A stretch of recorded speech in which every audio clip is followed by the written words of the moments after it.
Thank you for joining us for another episode of Hello APGD, a neighborhood podcast about the Audubon Park Garden District in Orlando, Florida. I'm your host, Michael Lothrop, and today we'll be speaking with Trey Hester, one-time Hello APGD producer, touring musician, and dear friend. Check out Trey's latest project at completions.bandcamp.com. If you'd like to be a guest on the show, or if you'd like to be a sponsor, please feel free to message me on Instagram at HelloAPGDPod. Thank you for listening. This episode is brought to you in part by Trevor Brown, Audubon Park resident and trusted Central Florida realtor with Fannie Hellman & Associates, proudly serving their clients for over 40 years. For listings, market trends, helpful home buyer and seller tips, email directly to Trevor at fanniehellman.com or find him on Instagram at Trevor Brown Realtor.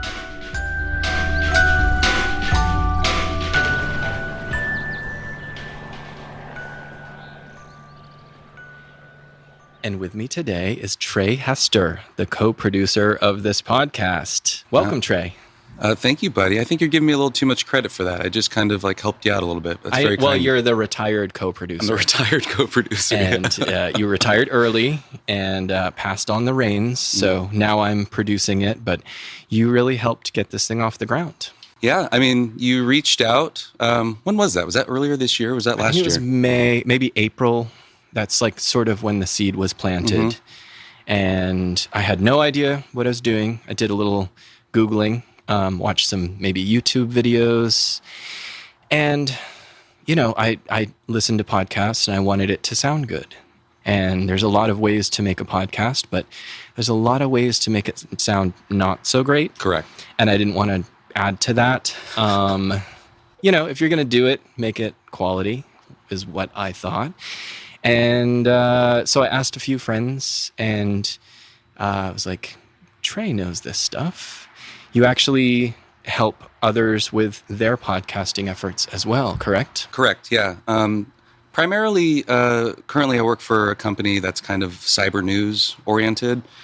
And outside of that, I work for some public radio shows as well. And then also just helping out a few friends in sort of like a volunteer sort of capacity. You're very generous with your time. Well, I mean, I think there's something to be said about, when a friend reaches out and you are capable of sort of providing informational resources of sorts, and your friends are very excited about it and you can kind of assist them. It's, it seems kind of like a no-brainer of sorts to help people who are, genuinely excited to be kind of jumping into the space. And I think a lot of times people jump into it without sort of the proper equipment or editing considerations or environmental considerations. And so if you can just kind of set them on the right path on the front end, I think it's almost like the equivalent of a little kid getting a toy guitar as opposed to growing up with a real guitar that your parents may have. And so if you're starting from an elevated sort of point, it can stick. And I don't know, I think it just makes the whole experience that much more sort of rewarding because the result sounds good from the beginning, and it's not just recorded Zoom calls that are glorified podcasts at that point. Yeah, it's very encouraging. And I think that, when I have guests on that haven't really done podcasting before and they hear their voice for the first time through this, it's sort of a different experience, right? Mm-hmm. It captures it at its best, kind of, because these are pretty quality mics, and it's a setup that sort of allows for that kind of radio quality broadcast sort of thing. And I'm so grateful. It's it really did encourage me to keep with it. And I was very reluctant at first. As I was saying earlier, I got the equipment and I listened for the first time to my voice, and I was like, I don't know what I'm doing. I don't know if this is something that I really am going to feel good about doing. And, just with time, you get a little more comfortable with it. Right. And especially having that, a friend do the editing and the mixing so that I didn't have to listen to my voice until it was kind of this is the finished product. Right. Well, you also took to everything very quickly.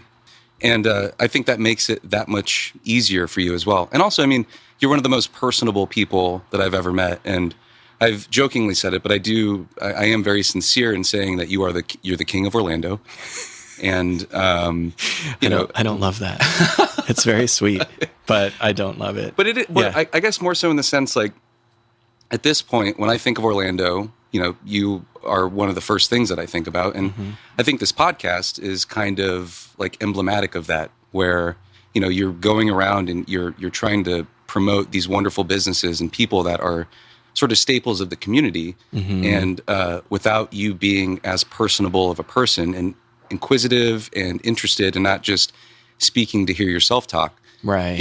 I think that really comes through. And so when you reached out, I was like, oh yeah, of course, Mike's going to be great at this. There's just like some pesky tech stuff that needs to be sorted out on the front end. That's so sweet. I love that encouragement and that you had that confidence in me. I think that helped a great deal kind of get this thing off the ground too, just having no prior experience at this.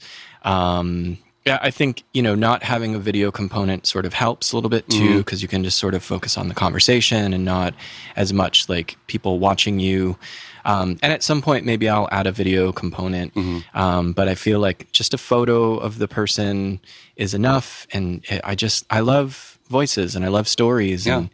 And, to be able to do this is so magical. And it is one of those things that like kind of once you get involved and you sort of get your footing, it's like, I want to do this forever, Yeah. I mean, again, you've taken to it very, very quickly. And what's strange, though, is like I've been working in the podcast space for quite some time. Even saying the term the podcast space sounds like I should find Is that another like way. MySpace? It's like MySpace. Yeah. You're still on MySpace. Yeah, right? you're in my top 8 Oh, on cool. there. Yeah. Oh, what's your song? It's unfortunately back then it was probably like a Taking Back Sunday song of some sort. Yeah, cute. I've grown. More Steely Dan is entering into my sphere as I'm aging. Some dad rock. Some dad rock. Good for you. But what's funny is like this is my first time ever doing something like this. Which I can't believe because you have the perfect voice for a podcast. It's very kind of you. Yeah, it's very kind of you. Indeed. You've been told that, I'm sure. Maybe not. Okay. You've been told by me a couple times that maybe. Yes. So a lot basically is how many you've heard that. Right.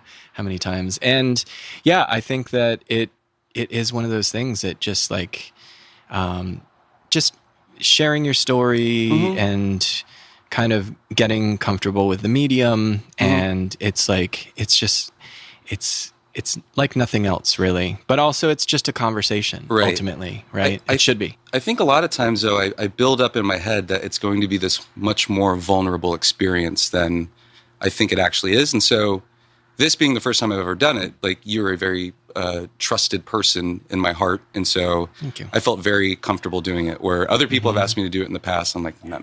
It's just, I don't think anyone wants to hear the lore behind. There are so many styles, this, right? Yeah. I like to make it approachable. I like to put people at ease. I'm like a recovering people pleaser. Right. So, right. You and I have had many conversations about that. Indeed. There are parts of it that are very healthy, and then there are parts of it that we have to like set better boundaries with ourselves and with other people. But just to be able to open that kind of conversation, the dialogue up, and have that sort of trust, and even people that you meet for the first time. And I think doing it in person, as we were talking about, just really does have a huge effect because you're actually looking in somebody's eyes, you're actually having a conversation in person rather than being on a Zoom call or, just kind of a phone call format.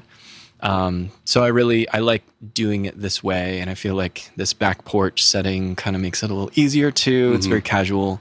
But you are not living in Central Florida currently. You were here before, but you are in Baltimore.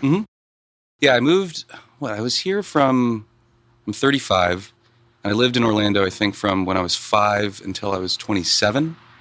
And I moved to Nashville after that. But I was kind of a vagabond of sorts. I was a for-hire touring musician for bands for a long time. And so, you don't make a lot of money doing that. And the way to sort of reduce your overhead is by not having, expenses like the rents or anything of the world. And so I'd be on the road for like 9-10 months out of the year, kind of van hopping from band to band, because you're not making a lot of money. And so that was the only way to kind of make it work. And at one point I found myself in the process of potentially moving out to Los Angeles.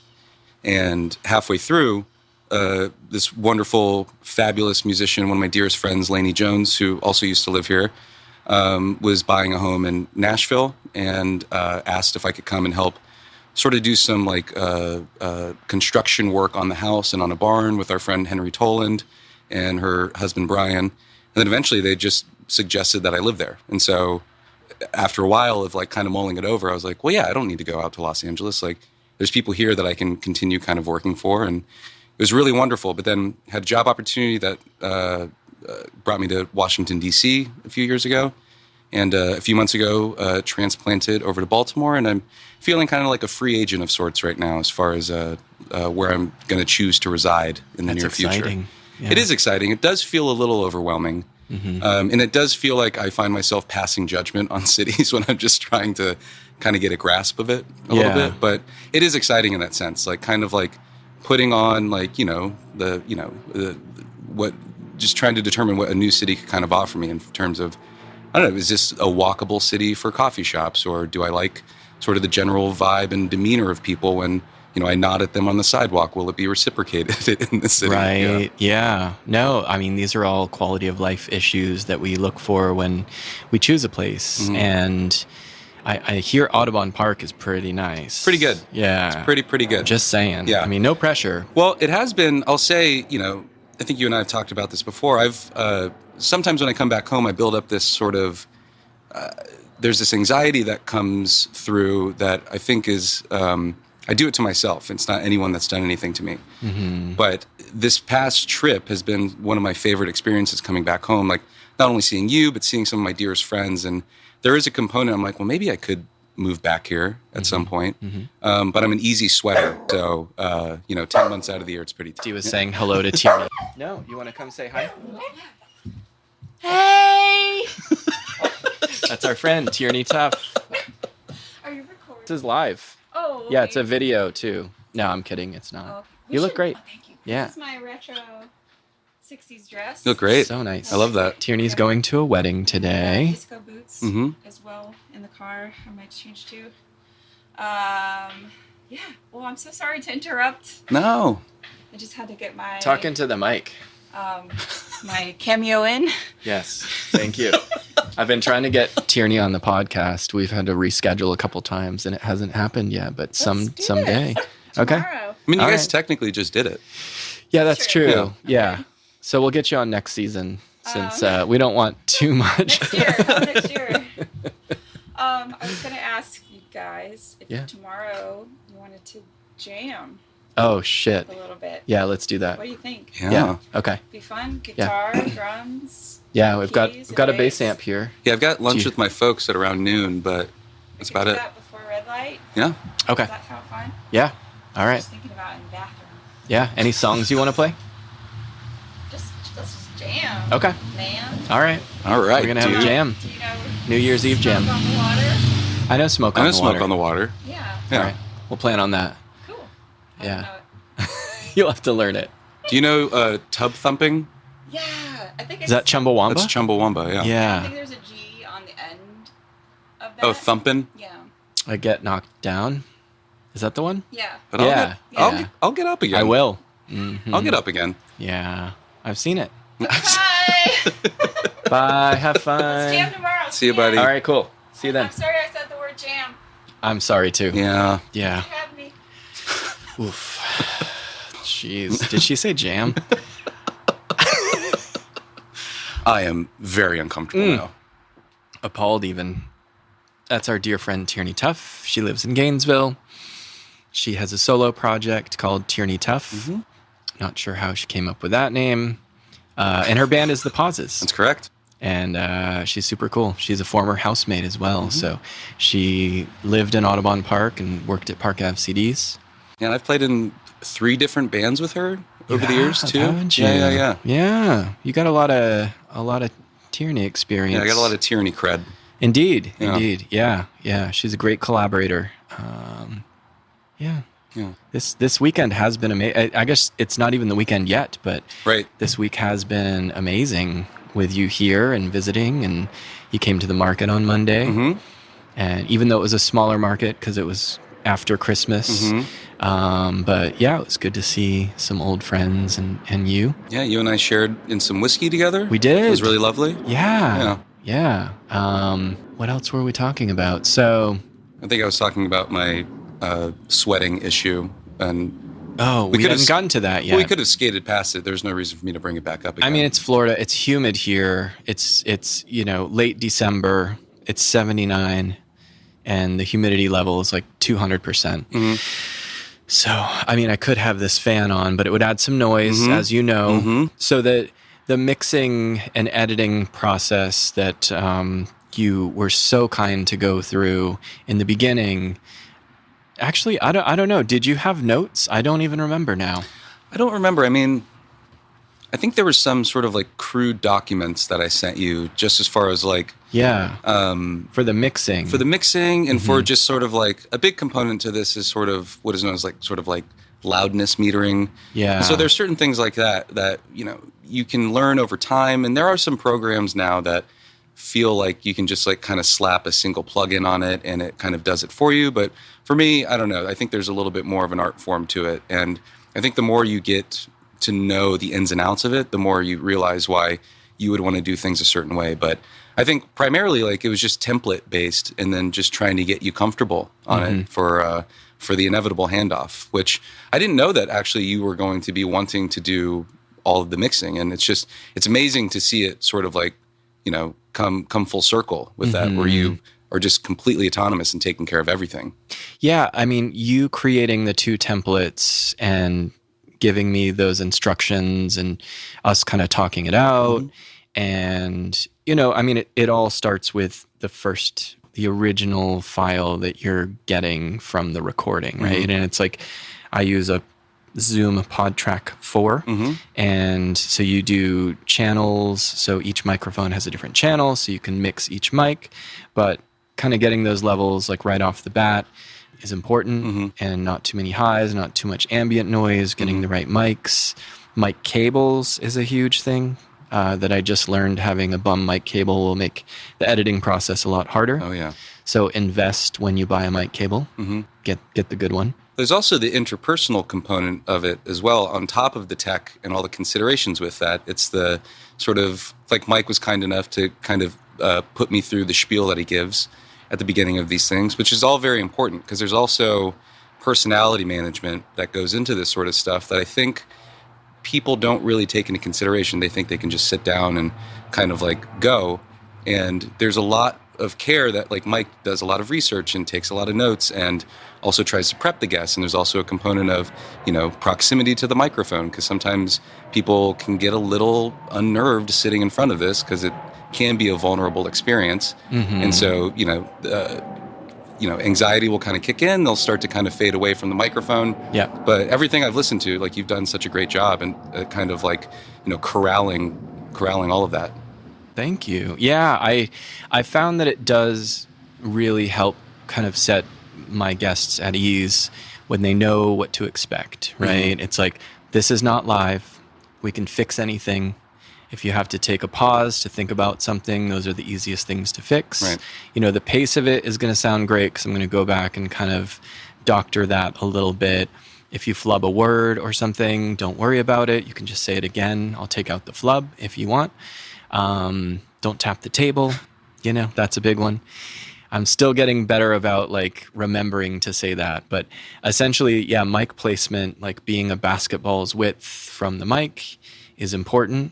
You don't have to be right on it. I usually am, just because it makes it easier for my mixing. But yeah, so you taught me a little bit of Logic Pro on the Mac, and those templates make all the difference because it kind of already has like different plugins that are sort of built in with it. And then the isotope elements for editing the noise and clicks and things like that. So those little details that really kind of make the finished product sound that much better. Because it makes a big difference when you're listening on headphones and you hear, loud noises or taps, or it just doesn't sound good. It kind of can turn me off to certain podcasts. So yeah, I don't know how I could have done this without you, honestly. I mean, I think you would have been able to figure it out anyways, just because of your curiosity. So I was just very happy to assist. I'm also curious though too, since this is kind of like a behind the scenes episode of sorts. Yeah. We were talking about this before, how it can be kind of a jarring experience to hear yourself speaking for the first time into a microphone. And I'm curious, like, how much that you felt like you had to kind of like contend with that, or if that was like an issue for you at all on the front end during the start of this. Yeah, that's a really good point. The first time I plugged in this equipment, Gabby's sister was in town, Lauren, and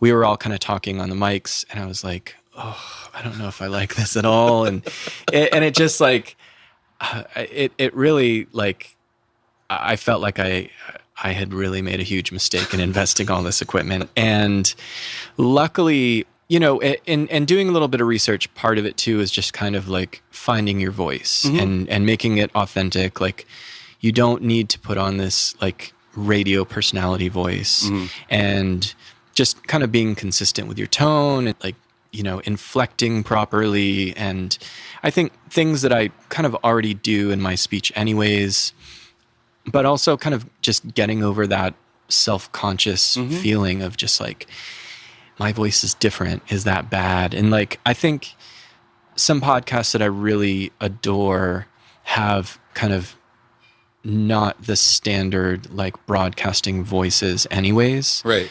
Heavyweight is one of my favorites. And A buddy of mine works on that. really? Yeah. That's so cool. Such good stories. The music is amazing. Like, the weaker thans essentially are like making the music. It's like, yeah, it's the best. Have you listened to his solo stuff at all? Yes. Yeah. Phenomenal. Really fabulous. Yeah. Really, really fabulous. 3 albums I think he has out now. Yeah, and we got to see him when he came through Gainesville with Craig Finn of the Hold Steady. And yeah. And we have this music bond as well. Right. And funny enough, like, you were playing a show, you were on tour, and I didn't realize you were playing this show that I traveled to. I completely forgot about that. Yeah, in Columbus, Ohio. And I see this guy on stage, and I'm like, that guy looks just like Trey. It's really weird. But like, he's not acknowledging me, but maybe he doesn't see me. Like, it was like one of those where there weren't enough people in the crowd, like, at that time, and I was very close to the stage, and I was just kind of like, sort of like trying to nod at you if you like looked my direction, but you're just sort of like oblivious, just playing bass, just sort of like looking around. And then just after the show, like running into you and you being like, what? Big shocker for me. Yeah, I was on tour with my friend Ricky Lewis. He was kind enough to ask me to come out and play bass on this tour, and we were opening for a band named Chamberlain, which, what was it? It was like a 10-year, 20-year anniversary tour. I think 20-year anniversary tour. They're all super nice. But yeah, as I do, I mostly just stare at the floor when I'm playing because it freaks me out to look at people sometimes. People have been playing shows for 20 years. And so, you know, I was hanging out in the audience, and then I just feel this arm touch me, and I'm in Columbus, Ohio. I don't know anybody here. So, you were getting ready for a fight. I was getting ready for a fight. Yeah. I was like, today's the day. It's my first fight ever. It's going to happen here in Columbus, Ohio. If it's going to happen anywhere, it's going to happen here. But then I turned around, and it was just like stunned to see you standing there. I'm like, why the hell are you here? What are you doing here? Yeah. And it, like, I don't look like many people, so it's like, I kind of like, if you see me, you're kind of like, oh yeah, that's him for sure. Keaton. Yeah. But that was such a wonderful reunion, and what a show. It was so much fun. Yeah, but we were even talking earlier too, where, you know, we've been fortunate enough to watch different generations of sort of like the local music scene here in Orlando, and Mike kind of was part of this world of musicians that were sort of like the older brothers and sisters to the group of musicians that I grew up with. And, you know, we were brought in sort of with open arms with a lot of these bands, like, you know, Watch Me Disappear, The Heathens, all the post-records bands of that era, Punching Contests, like all these people. And it was just like, you know, they taught us kind of how to play shows, taught us how to play local shows. And it was just such a beautiful thing. And then at one point we found ourselves kind of being the older brothers and sisters to, you know, these new crop of young bands coming through Orlando. And it's the coolest thing to see. And a cool thing that's happening is the merch swap thing that you all do from time to time. So yeah, so this is my third merch swap that I have organized. So it it's always been a combination of like a show and this thing where people can finally free themselves of these boxes of CDs. Because I have some myself, and that's kind of where the idea came from. Like my band broke up within the year of putting out our second album. So, and I'm very proud of it, but it's just not something that sells because we were never really at that level. And people are getting back into CDs, which is great, but just to get it out there, just give it a chance to be heard. I think everybody deserves that of their stuff because they created it. That's so cool. Yeah, I think like there's really a place for like music nostalgia, especially those of us who haven't really found ourselves in bands recently, but just kind of miss the scene, like miss like that camaraderie, and going to shows, you get some of that. You definitely get some of that, especially some of these shows that bring in sort of the old crew. But then like not everybody goes to shows, but the last couple of merch swaps had a really good turnout, and it was like a reunion, and it really was that. It was like everything that I hoped it would be. So I'm very excited for this one, and all the musicians are stellar. So it's a concert and this thing where people can expand their local music collection and free themselves of some of their merch. I have to imagine there's also like a reinvigoration sort of component for a lot of the musicians as well, especially like, people get older, people start getting jobs, they are not playing in bands as much anymore. But I'm sure that kind of, excites them to maybe pick up their drumsticks again or, plug in their amp and start playing music again. Yeah, hopefully so. Yeah. I think that is a huge thing. And Josh from Run Amucks had actually been messaging me and kind of how this got started, like booking this particular merch swap, is he told me how much those last two meant to him as far as like showing his appreciation for the music scene and how much, that really kind of shaped him. And just like, it was such a cool thing to get that message. And he's like, are you going to do another one? I was like, before the pandemic, it was in the works. And then I was like, I don't know. But, now that things are a little bit safer and, I can still mask up or be outdoors, it's totally doable. So I had no reason not to. And especially with that endorsement and that, like, that little nudge is what I needed. And I think that we all kind of need to be reminded that this is like part of our story. It's part of our history, and it's still in us. Like we could still be playing, and I'm starting to play music again, which is exciting. Very excited about that. Thank you. Yeah.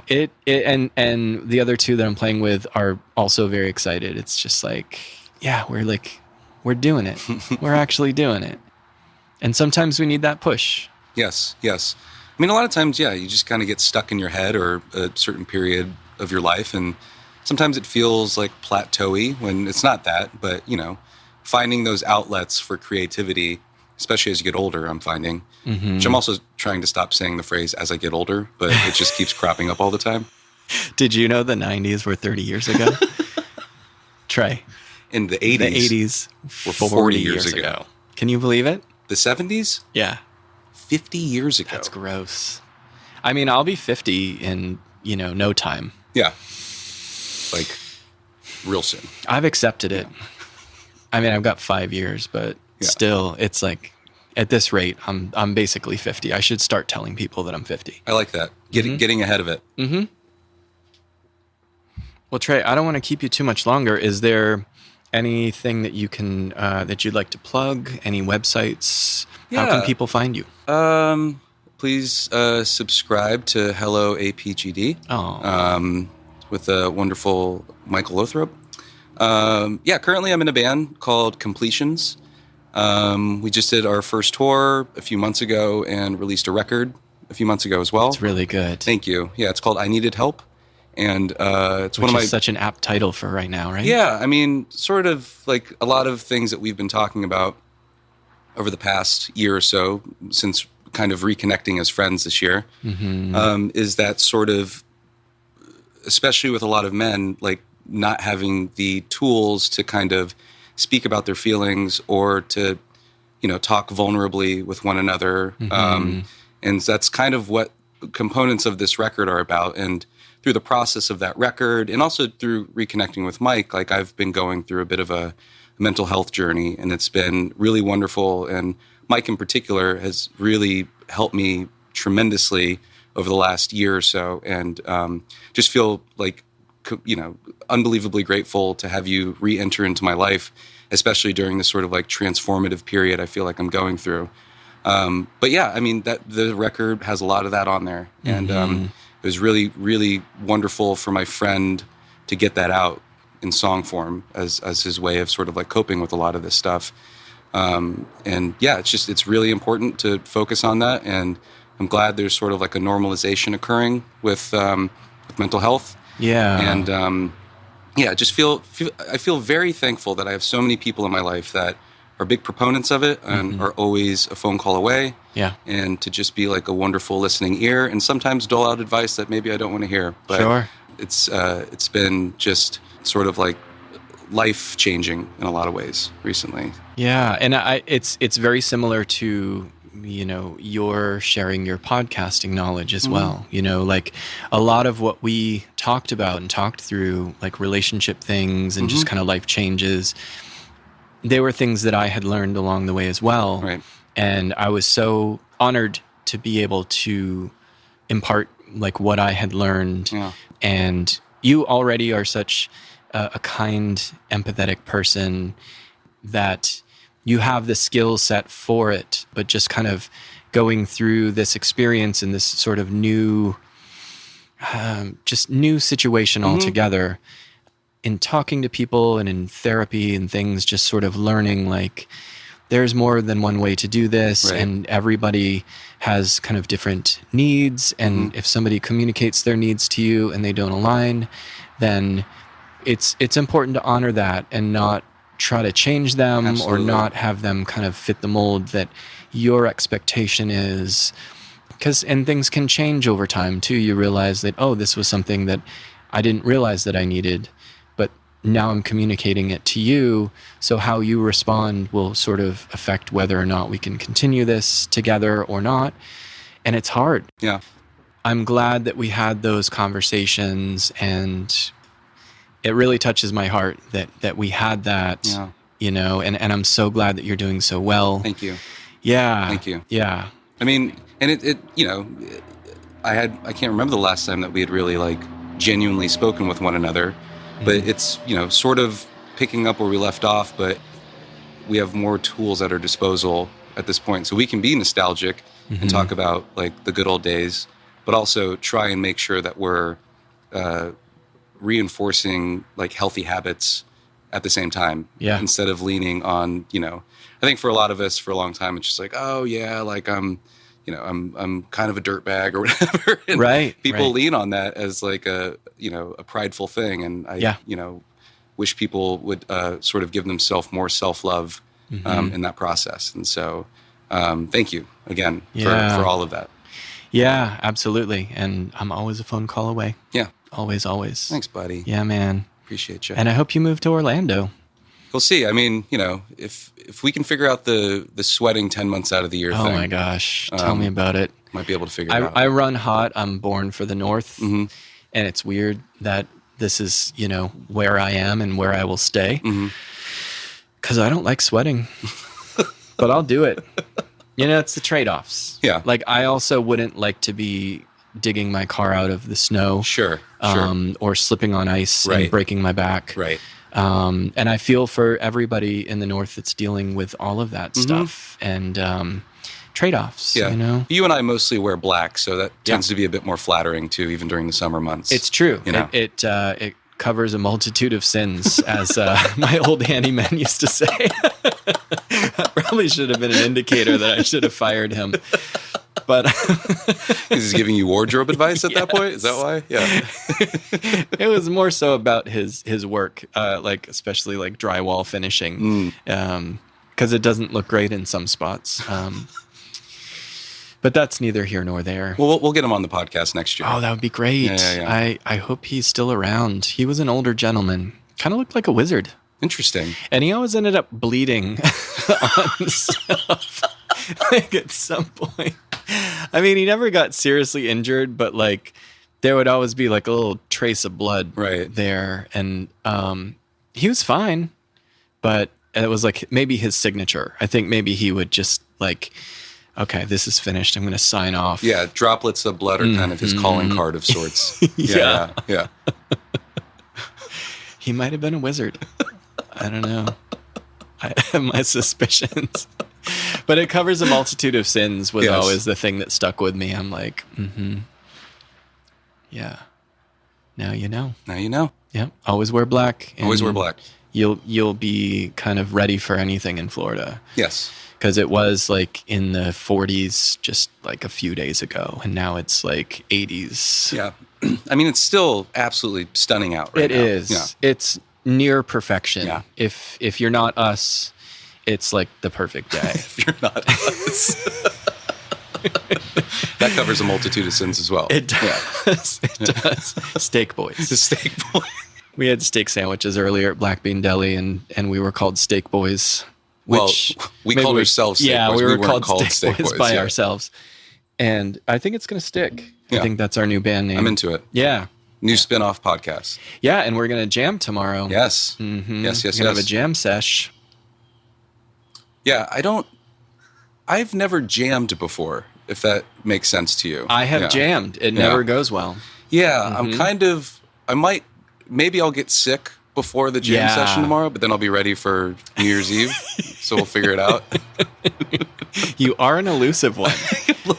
A little bit elusive. bit. I mean, T and I have always talked about jamming, and the fact that we were housemates and we never played music together. And it's like, I mean, it was during a time when I just really wasn't playing the drums. Right. So, right. and I just like, yeah, there's such an emotional attachment to that and to not expressing that, because I so many years that just being in a band was just automatic. Right. And then just having drums and not playing them, there's a sadness. Yeah. There's a kind of guilt that I'm still getting over. But it's best to just play. Yeah. You know? You're back, baby. I'm back. Yeah. Yeah. Yeah. And jamming with friends. Well, thank you for having me on again. Like, I've never been interviewed before. And I can't believe that. Well, 'cause, it's been very intentional. You've avoided it? Yeah. But my heart was racing at the beginning of this, and now it's at a pretty steady clip right now. So Yeah. appreciate that. I, Yeah. I always get I feel a little bit of like a runner's high after it. And I don't know if it's just, just being like really kind of on top of the conversation, just being very alert and aware and in the moment and very present. And just paying more attention to my breath. I mean, it is kind of a meditative practice that I see why people kind of get hooked on it. Yeah, I mean, but you're also there's a lot of plates you're spinning when you're hosting this thing. You know, Sure. Not only are you thinking about like the volume of your voice and the proximity to the mic, but you're trying to like make the person that is sitting across from you as comfortable as possible. Right. Which is a very difficult thing to do. It can be. Yeah. Yeah. Yeah, I find that often the episodes will start a little bit slow or like, 1 or 2 word answers, which doesn't bother me at all because it's like, you have to earn that trust, and it really just kind of just keep it going. And it always, by the end of it, it always goes really well too. Yeah, I had a guest the other night that was asking if it had any like terrible podcast experiences, like if a question went like totally awry or had to like delete something or whatever, and I really haven't. Like, That's amazing. I'm lucky. Yeah, and this is the 26th episode I think that I've recorded now. Wow.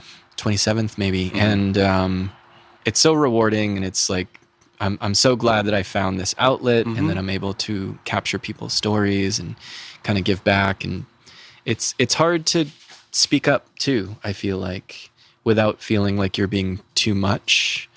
As far as you're saying, interjecting yourself into the conversation? Yeah, for sure. For sure. It's like, I don't need a lot of attention. And actually we were talking about this earlier, how when you perform on stage with a band, like that's your time to be seen. And then afterwards, you don't need like a lot of attention. You don't want to be like the sort of musician on sort of a different, people treating you differently because you're a musician. And I think that that's so interesting. I definitely am humble that way as well, you know? Yeah. Like I appreciate when people like a band that I'm in, but I might feel a little standoffish just because I don't know how to react to that too. It's totally unnatural. Like it's just such a weird, it's such a weird thing, which is why like over the years I've taken on like sort of managerial duties with bands so I could avoid that whole thing entirely.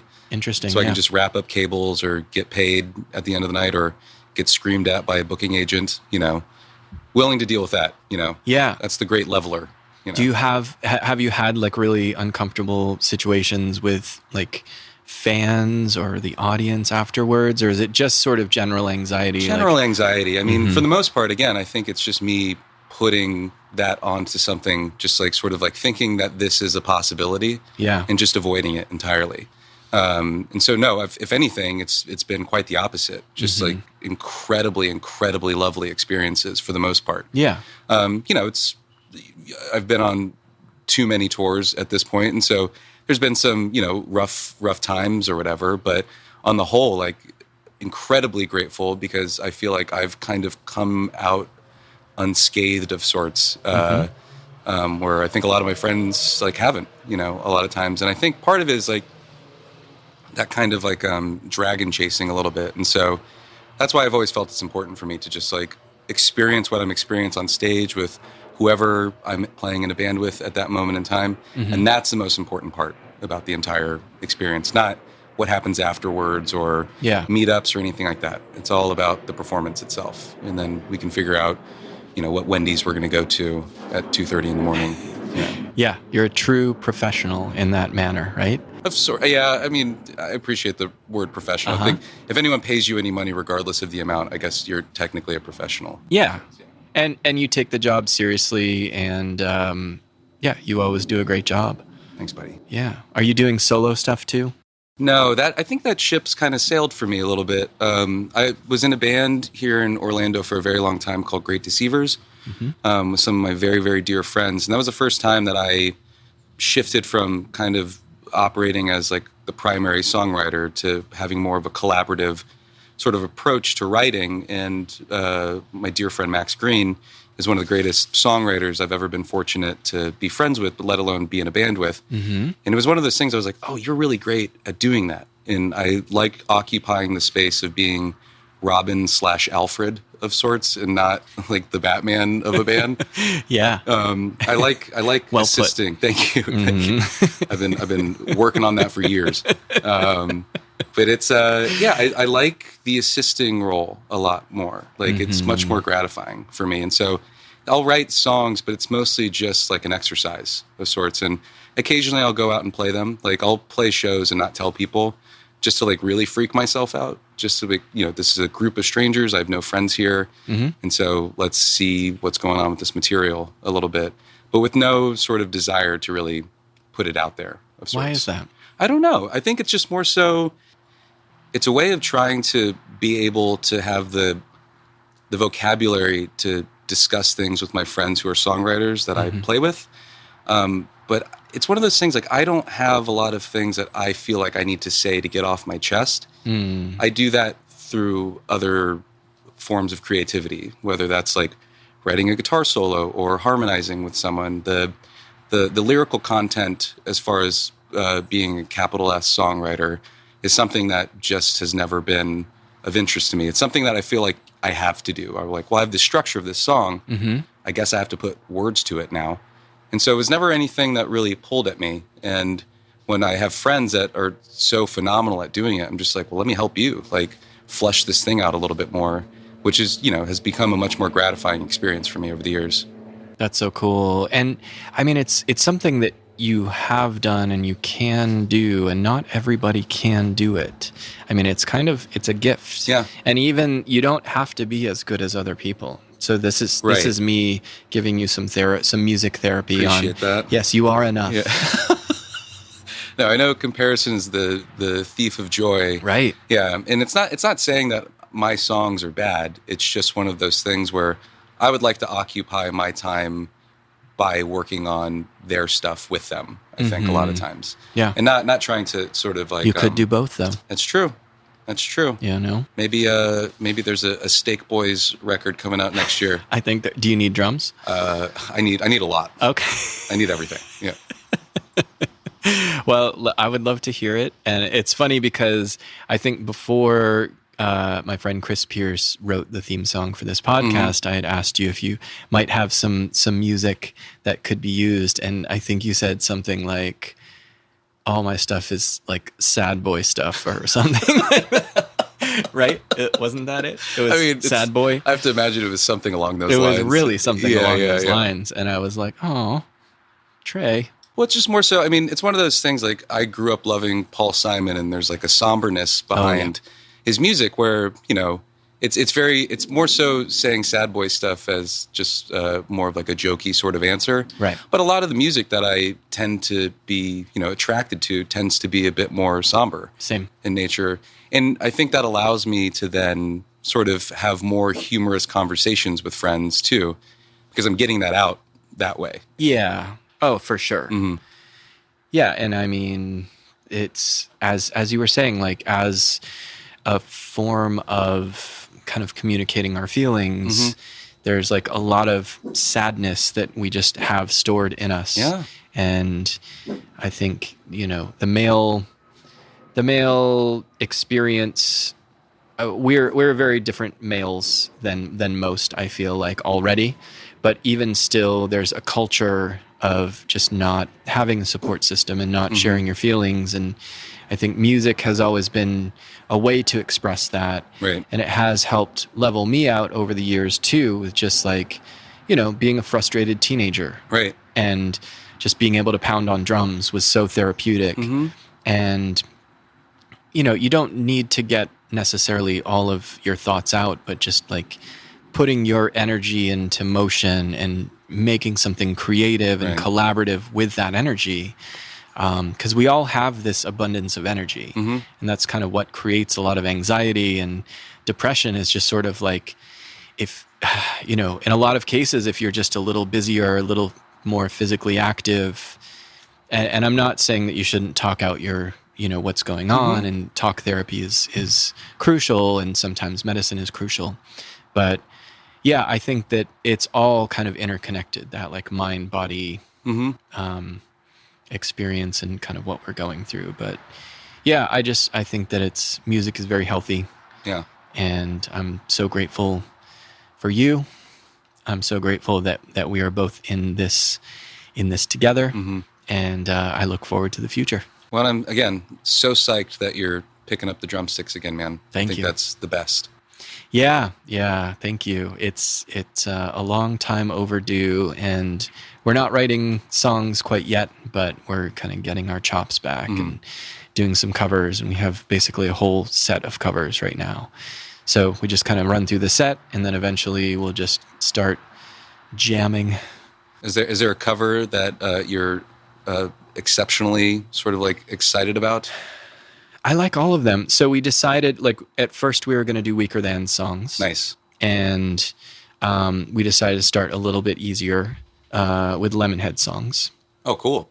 Yeah. So we're doing like 4 Lemonhead songs. We're doing 2 Jawbreaker songs. And we realized, like, these are all like candy names. And just didn't mean to do that at all. But they are. You found your niche. Yes. And what was the other candy band we were going to do? I don't remember. Playground? Yeah. Is that a candy? Sex and Candy? Oh, yeah. Oh, that's right. Yeah. Yeah. And so we are just kind of like working through those. And it's just, and kind of getting a weekly thing together too, where it's just that's so important. Just kind of schedule it Sunday evenings. You know, we're going to play for a couple hours, just like rehearse the stuff on your own, get it where it needs to be. And then we can play through the set, and we can all feel good about how like we're together when we're playing. Right. And it doesn't take too much. It's just like that bit of time commitment, and that, like, I don't know, just dedicating yourself to doing a thing and learning it, you know, doing your homework and that sort of thing. Also getting out of the headspace of like, we have to do this for a show. Totally. I think there is pressure if that's all you did with music for a long time is like show prep instead of just sort of like, no, I'm meeting up with my buddies and we're just going to, jam for a little bit and, just release some tension and hopefully have some like laughs like during the process as well. Yeah. I think a big part of it is just remembering that we can do this. Right. Yeah. I mean, it's like I spent decades doing this in bands and playing shows and recording and I know that I can do it, but there's still that like doubt, like, can I? Yeah. It's been a while. Yeah. Well, your instrument is much more labor intensive than a lot of other instruments though. Yes, it is. It requires a lot of physical stamina. And it's a very healthy workout, and I'm so glad to be doing it, and it's what I need to be doing. That's great. Yeah, I mean, podcasting is great, and I'll keep doing this, and photography is great. I'll keep doing that, but music is just always like realizing more and more how important it is to me, and I always love having conversations about it too. Yeah. So, and I hope it inspire some others who haven't picked up an instrument in a while to do that. Well, Trey, Michael, thank you so much. Thank you, buddy. Really appreciate it. Yeah. We'll see you around and let me know when you're moving to Orlando. Cool. All right.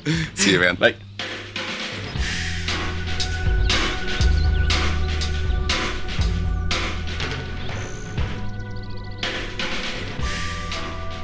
Hello, APGD.